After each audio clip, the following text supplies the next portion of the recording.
Hey everyone, you want to know how to create a delicious mango honey mead right at home?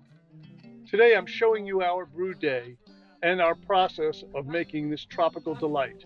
On July 4th, we made 3 different meads: an avocado honey mead, a mango honey mead, and a wildflower honey mead with pomegranate juice. This video is all about our mango honey mead. Welcome to the channel. I'm doing a voiceover today due to some of the background noise, but you won't want to miss this. Stick around until the end of this video where I'll break down what a spunding valve is, how it works, and why it's a game changer for your mead making process. Plus, I'll share my nutrient addition schedule that ensures perfect fermentation every time. Before we dive in, smash that like button and subscribe to the channel. Your support helps me keep bringing you awesome mead making content. And don't forget to check the description or comments for the link to my ebook, The Practical Mead Maker, and my AI mead making tools.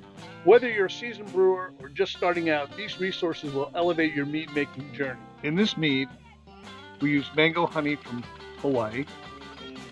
Our original gravity target is 1120, and our final gravity target is 1020. We're using Lallemand QA23 yeast and Fermento as the nutrient in all 4 editions. Honey is now coming in bags, 12-pound bags versus big pails. Much easier for shipping, much less expensive. We're also able to squeeze all the honey out. In this case, I had the mango honey bag on the hood of a pickup truck in the sun for about an hour, heating it all up, and it's very easily squeezed out, as you just saw. We have a drill, and attached to the drill is a stainless steel wine whip that is mixing everything together and doing a beautiful job of it. I'll have a printout of the recipe and the schedule that you can download from the comments section or the description section of this video. We're also using a keg, which will be sealed, and we'll have a spunding valve on the top of it. For those that don't know, regulates the amount of CO2 that will be released from the keg. We try to keep about 4 to 5 psi in the keg. I'll get into the spunding valve later on and how it's used and some of the benefits of it. First off, we have Roger Taylor, a great beekeeper, great mead maker, and a BJCP mead judge. We have Jeff Campbell, fantastic beer brewer, and he's one of the best gluten-free beer brewers you'll ever find. And he's also a mead maker. And myself, I'm a BJCP national judge, mead maker, wine maker, and other things as well. We're going to start off with about 3.5 gallons of water and 12 pounds of mango honey. As I said earlier, the target gravity will be 1120. Finishing gravity target will be 1020. Since we're using a spunding valve, we really don't mind having warm temperatures, cold temperatures. The spunding valve will take care of preventing any fusel alcohols and off flavors. It will also accentuate all the honey characteristics. And just FYI, there's a double bag. When they ship the honey in these bags, double bagged and vacuum sealed.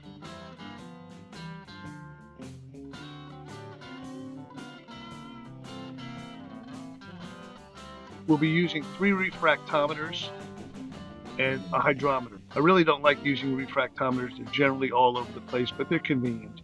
But we'll test everything with the hydrometer to make sure our gravities are right on the honey. Here you can see us pouring in water into a gallon jug. Easy way to measure it out.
The water was supposedly a 9.5 pH.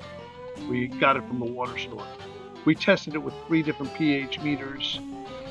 Reality is all 3 pH meters on several tries came out 7.9. So that's what the pH is of the water. With the honey added to it, it is a starting pH of 4.5, according to the 3 pH meters we have, which is good.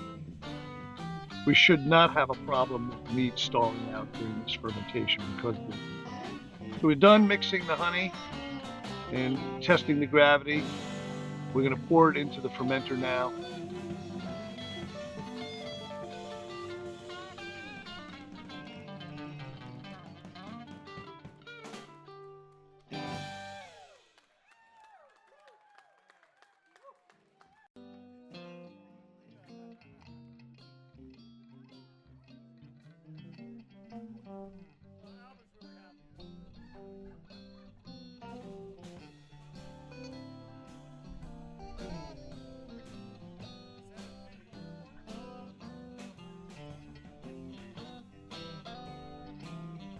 The 2 kegs, and the one on the left is the mango honey, the one on the right is the avocado honey.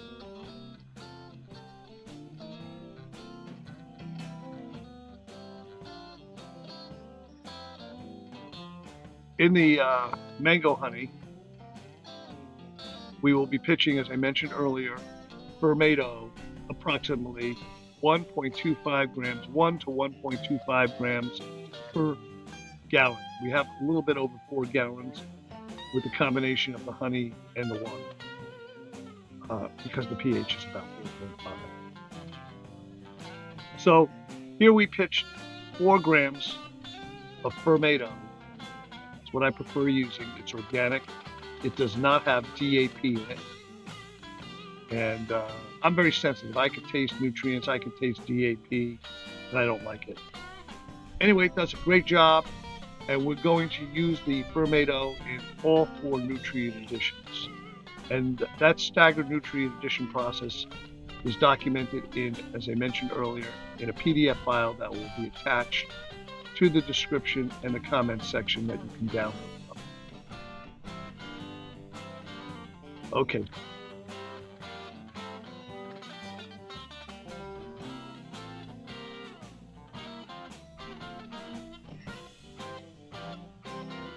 So we've now pitched the Fermento, and we've now pitched the yeast, and we're now stirring it up again with the drill with the wine whip.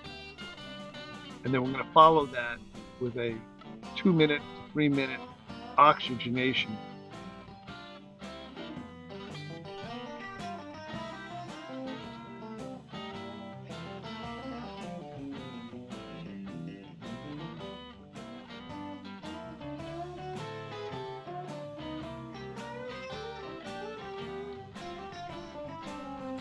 This is oxygen. We have a tank of oxygen, and attached to the tank is a hose with a wand. The wand is a 1 to 3 micron. I'm not sure how big it is or how small it is. Tip that is going to let the oxygen come through, and as you'll see, it will be bubbling up. You'll see that there is a gauge in the center that measures PSI and bar readings. We try to keep it for the first several days about 4 to 5 PSI. And then later on we bring it up to about 8 to 10. And there's lots of benefits to this, and I'll get into that. Anyway, we attach it to the gas inside, to the gas in, not the liquid outside where the dip tube is. We don't want any musk coming through the dip tube up through the spunding valve. And on the far end of the spunding valve, we have a little thing that you turn, and that regulates the amount of PSI or pressure that's kept in the tank as well as what's released. Very simple device, but very effective. I have received quite a few questions on What is a spunding valve and how to use it? A spunding valve is a device used to control and release pressure from fermenting beverages, which can be useful for managing CO2 levels in your mead. So why use a spunding valve? It controls CO2 release. It allows for gradual release of CO2, preventing rapid degassing that can disturb your mead. It maintains a safe pressure and prevents excessive pressure buildup in the fermentation vessel, which can be dangerous. It's easy to use. It's a simple setup that can be left to manage CO2 levels over time without constant monitoring. So how do you use the spunding valve? Very simple. You attach the spunding valve to the airlock or pressure release valve on your fermentation vessel. As you saw, I'm using Kegs. Make sure it's securely fitted and airtight. Set the desired pressure release level on the spunding. For mead, a common setting is between 5 and 10 psi, or 0.34 and 0.69 bar. I always set my spunding valves up prior to having any pressure in the valve. Check the spunding valve regularly to ensure that it's properly functioning and releasing CO2 as needed. Adjust the pressure setting if necessary to control the rate of degassing. Use the spunding valve to control primary fermentation to control CO2 buildup and ensure a steady release of CO2. Continue using it during secondary fermentation if CO2 levels are still high. Once fermentation is complete, you can remove the spunding valve and proceed with cold crashing and racking if desired. Some safety precautions you should consider. Ensure your fermentation vessel can handle pressure levels set on the spunding valve. Regularly sanitize the spunding valve to prevent contamination. Some of the big advantages of using a spunding valve are constant degassing. It provides a steady and controlled way to release CO2, minimizing the risk of oxidation and off flavors. Unlike vigorous stirring or manual degassing, a spunding valve minimizes the introduction of oxygen into the mead. Another big question I get, how do I feed the yeast in a closed vessel with the spunding valve? This requires careful handling to ensure that the yeast receives the necessary nutrients without compromising the anaerobic environment. Here's how I manage my nutrient additions. First, I prepare the nutrient solution. I dissolve the required amount of Fermento into a small amount of sanitized high pH water to create a nutrient solution. This makes it easier to add the nutrients without introducing solids that could clog the valve. I sanitize all equipment to ensure that all the tools or any syringes or any bottles or anything that's going to touch the nutrient and go into the fermentation vessel are thoroughly sanitized to prevent contamination. Then, adding the nutrients to a quart. This can be done many ways. The way I do it is I sanitize a bottle, put about a cup of high pH water in there with the Fermento, shake it up, put a sanitized carb cap on, and hit that bottle with about 10 psi of CO2. On the other end of the bottle that has the carb cap, I have it with a hose to a black fitting that goes right onto the airlock post, which has the dip tube, the out side that says out on the keg. I let all pressure out of the vessel and immediately turn the bottle upside down, and all the Fermento and liquid go right out of the bottle instantaneously into the vessel, and all the extra CO2 goes back out through this open spunding valve. I would detach that bottle and the hose, and then I set the spunding valve again, and my yeast is fed. Once fermentation is complete, I remove the spunding valve and proceed with cold crashing and racking. Here's my 4-stage nutrient schedule. Day 0 is pitching day. I add 1 gram of Fermento per gallon of must. So for about a 3 to 4 gallon batch, about 3 to 4 grams, 4 grams, let's say. Day 2 to 3, I add another gram of Fermento per gallon. Day 5 and 7, I add another gram of Fermento per gallon. If the fermentation is still active on day 10, 8 through 10, I'll add about 0.5 grams of Fermento per gallon.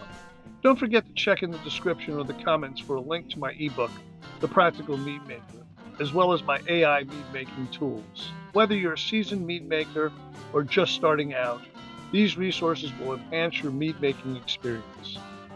Thanks for watching. Please like this video and subscribe for more tips on mead making. I would really appreciate it. Please don't forget to check up here to watch these videos. There's some great tips up here as well.